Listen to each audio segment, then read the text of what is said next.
Since 1963, ATAS International has been a leading manufacturer of metal wall and roof systems.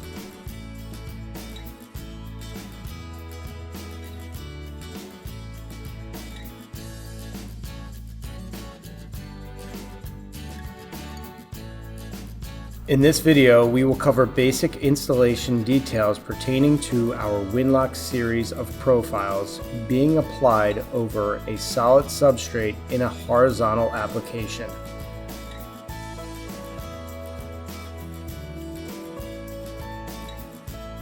This is the standard base trim assembly for the ATAS wind-lok system of panels.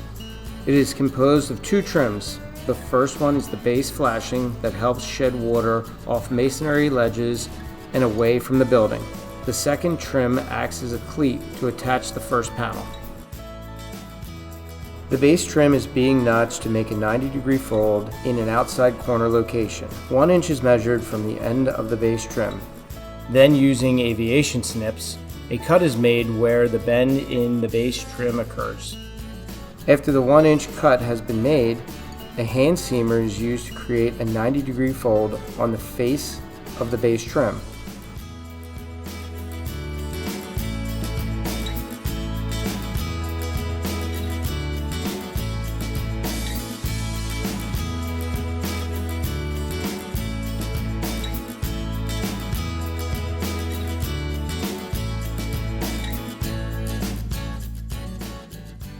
The same is done on the adjacent side of the corner.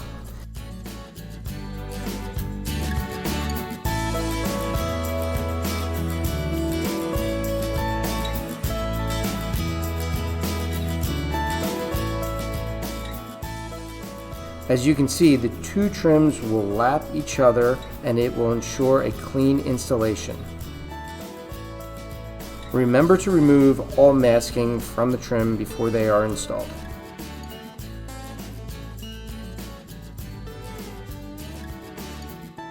Due to unlevel job site conditions, a level is used on the base trim to make sure that the trim is installed correctly. Trim should be fastened 2 foot on center with proper fasteners. The starter trim is then attached after the end wall condition, such as a corner post or J-channel, have been installed.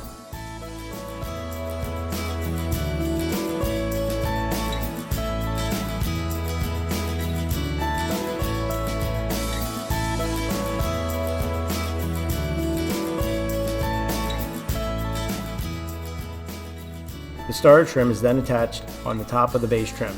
In this video, the top of the leveled base trim is being used as the guide.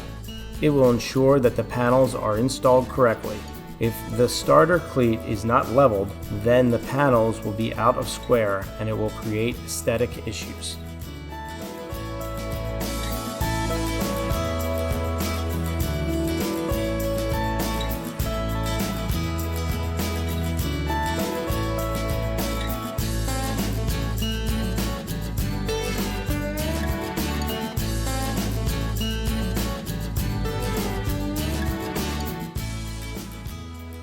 For more installation details, please visit www.atas.com.